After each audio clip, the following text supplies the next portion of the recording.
If you wanted to create a new personal reality, a new life, then you would have to start thinking about what you've been thinking about and change it. You would have to become aware of your unconscious thoughts and observe them. Most people try to create a new personal reality as the same personality, and it doesn't work.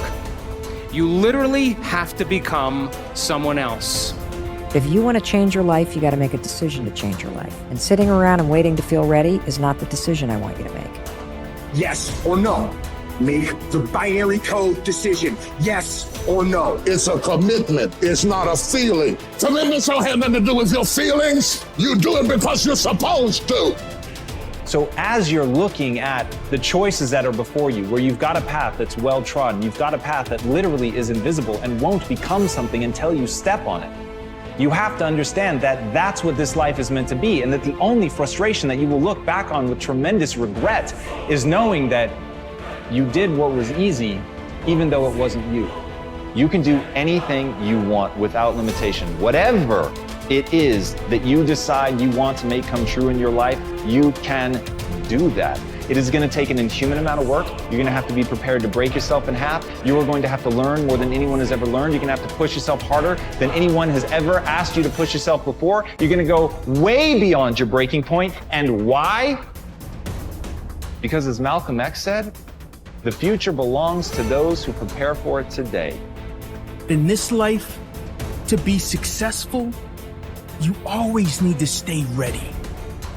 Because your opportunity will come and go before you even know it.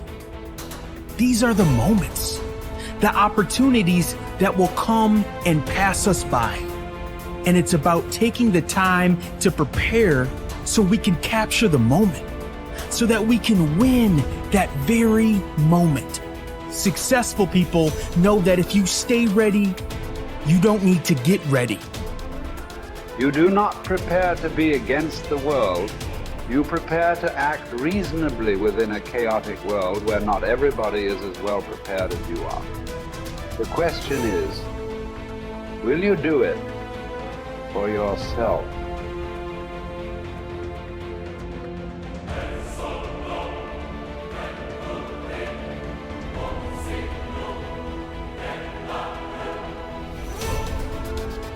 Manifesting is intentionally training your brain and your nervous system to believe in something that hasn't happened yet.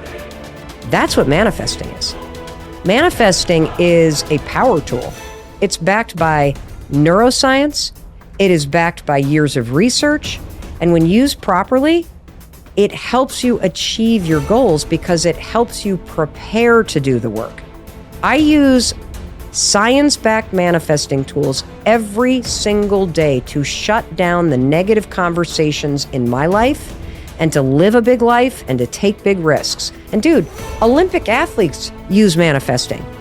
And we're going to get into how Olympic athletes and the world's leading, business leaders and successful people everywhere use it.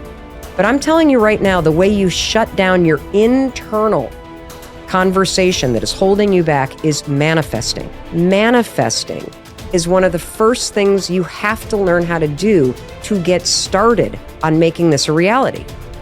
So what is manifesting? Manifesting is mentally training for getting what you want. That's all that it is.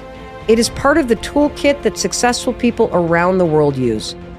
Let me tell you what manifesting is not. Manifesting is not thinking thoughts and then hoping they come true. That is what people do on their 7th birthday, and they blow out the candles. That is not what we are doing here. Manifesting is based in neuroscience. It is a tool that you are going to use precisely, intentionally, systematically, with purpose.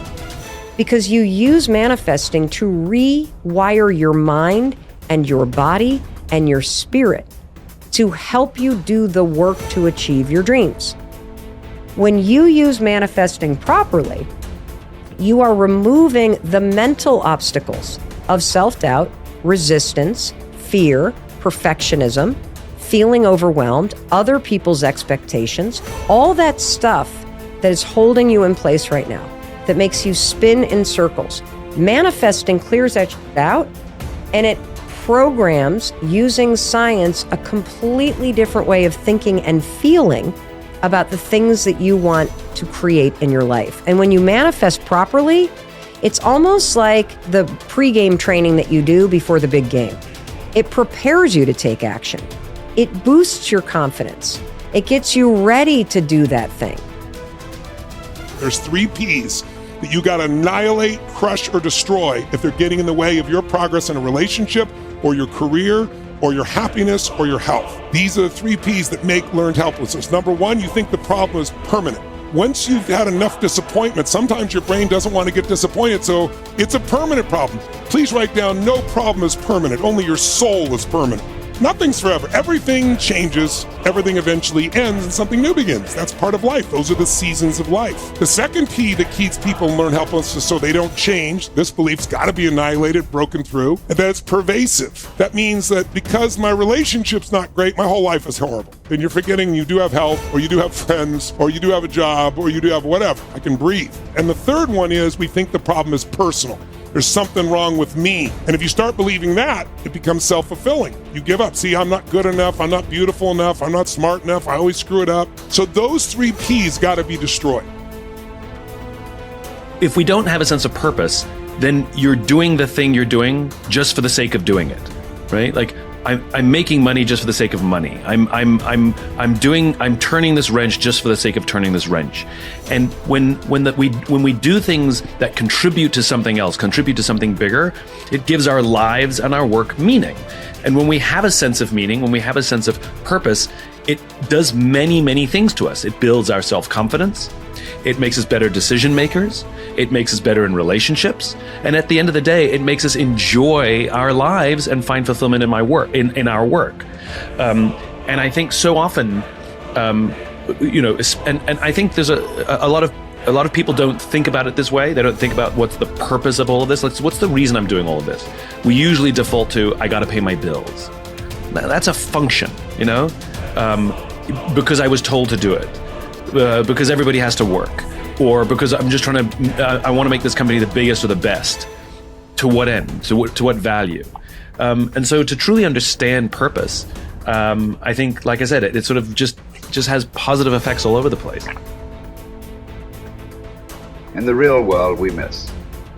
Sometimes by a lot, but we have to keep trying. The more we work on it, the better we get. The more shots we take, the more times we'll hit the target and the more good we'll do. When a philosopher, he said, is exhorting, persuading, rebuking, or discussing some aspect of philosophy, if the audience pour forth trite and commonplace words of praise in their enthusiasm and unrestraint, if they even shout, if they gesticulate, if they are moved and aroused and swayed by the charm of his words, by the rhythm of his phrases, and by certain rhetorical repetitions, then you may know that both the speaker and his audience are wasting their time, and that they are not hearing a philosopher speaking but a flute player performing. But this inner battle, as Martin Luther King Jr. would later call the Civil War between the North and South of our souls, rings true to any person with a shred of self-awareness. We have competing parts within us, and what matters in life is which side we choose to turn ourselves over to. One must design one's life, Posidonius said, to live contemplating the truth and order of the universe, and promoting it as much as possible, being led in no respect by the irrational part of the soul comes his way. A wise man can make use of whatever comes his way, he said, but is in want of nothing. On the other hand, he said, nothing is needed by the fool, for he does not understand how to use anything, but he is in want of everything. There is no better definition of a Stoic. To have but not want, to enjoy without needing. The ending day sees them brought low. If the breaking day sees someone proud, the ending day sees them brought low. No one should put too much trust in triumph. No one should give up hope of trials improving. Clotho mixes one with the other and stops fortune from resting, spinning every fate around.